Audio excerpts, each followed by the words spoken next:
Hello friends, நம்ம இப்போ ஒரு குயிக்காகவும் டேஸ்டியாகவும் ஒரு ரெசிபி தாங்க பார்க்க போகிறோம். இது வந்து எங்கள் ஃபேமிலிக்கு எல்லாத்துக்கும் ரொம்ப பிடிக்கும். கோங்குரா சட்னின்னு சொல்லலாம், இல்லைன்னா நம்மளோட புளிச்சக்கீரைன்னு சொல்லலாம்.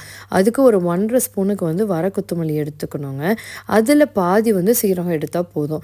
கொஞ்சமாக சீரகம் எடுத்துட்டு கொஞ்சமாக வெந்தயம். நிறையா போட்டால் கசப்பு வந்துடும், அதனால் நம்ம கொஞ்சமாக போட்டால் போதும். அது கூட கடுகு. இது என்ன பண்ணணும்னா, எண்ணெய் லைட்டாக கொஞ்சமாக ஊற்றினா போதும், நிறைய எண்ணெய் ஊற்ற வேண்டாம். போட்டுட்டு நம்ம எடுத்து வச்சுருக்க பார்த்திங்களா, அதை நல்லாத்தையும் ஃப்ரை பண்ணணும். ஃப்ரை வந்து ரொம்ப டார்க் ஆகாமல் ஃப்ரை பண்ணிக்கலாம். அது கூட வந்து 2 வரமிளகாயும் ஆட் பண்ணிக்கலாம். நல்லா கொஞ்சம் ஃப்ரை ஆனதுக்கப்புறம் உங்களுக்கு அந்த ஸ்மெல் வர ஆரம்பிக்கும். கலர் மாதிரி இருக்கக்கூடாது, கலர் மாறினா கசப்புத்தன்மை வந்துடுங்க. அதை தனியாக எடுத்து வச்சுக்கலாம். அந்த பேன்லேயே வச்சு அந்த சூட்டுக்கு வந்து இன்னும் வந்து வெந்துடும். அதுக்கப்புறம் நம்ம கழுவி வச்சுருக்க கீரை பாருங்க, தண்ணி நல்லா வடிகிறதுக்காக வச்சுருக்கேன்.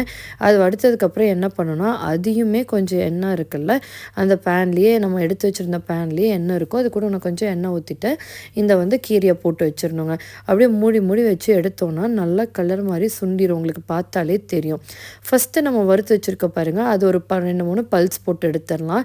ரொம்ப நைஸ் பவுடராக இருக்கக்கூடாது, அப்படியே தொட்டு பார்த்தா பருப்பருன்னு இருக்கணும். அந்த மாதிரி இருந்தால் தான் டேஸ்ட் வந்து நல்லாயிருக்கும். இன்னொன்று, இதுக்குள்ளாரையும் நம்ம கீரை போட்டு அரையும் போது ரொம்ப நைஸ் ஆகாமல் இருக்கும். இது கூட நம்ம வந்து கீரை இருக்குது பார்த்திங்கள, அதை ஆறினோடனே போட்டுட்டு கூட வந்து தேவைக்கேற்ப உப்பும் போட்டுக்கலாம், நல்லா அரைச்சிடலாம். அதுக்கப்புறம் பார்த்திங்கன்னா, நம்ம எப்பவுமே வந்து தாளித்து கொட்டுவோம்ல, அந்த மாதிரி தாளித்து கொட்டிட்டால் இன்னும் டேஸ்ட்டாகவே இருக்கும். எண்ணெய் ஊற்றிட்டு நம்ம கீரைக்கு எப்பவுமே தேங்காய் எண்ணெய் யூஸ் பண்ணி பாருங்கள், சூப்பராகவே இருக்கும். கொஞ்சம் கடுகு, வந்து உளுந்து, வேணும்னா வந்து வரமிளகாயும் போட்டுக்கலாம், கருவேப்பிலை போட்டுக்கலாம். நான் வந்து முன்னாடியே அரைக்கும் போது கொஞ்சம் போட்டு காரமாக இருந்துச்சுன்னா என்ன பண்ணுறதுங்கிறதுனால நான் ஆட் பண்ணலிங்க. இதை சாப்பிட்டு பாருங்களேன், சூப்பராக இருக்கும்.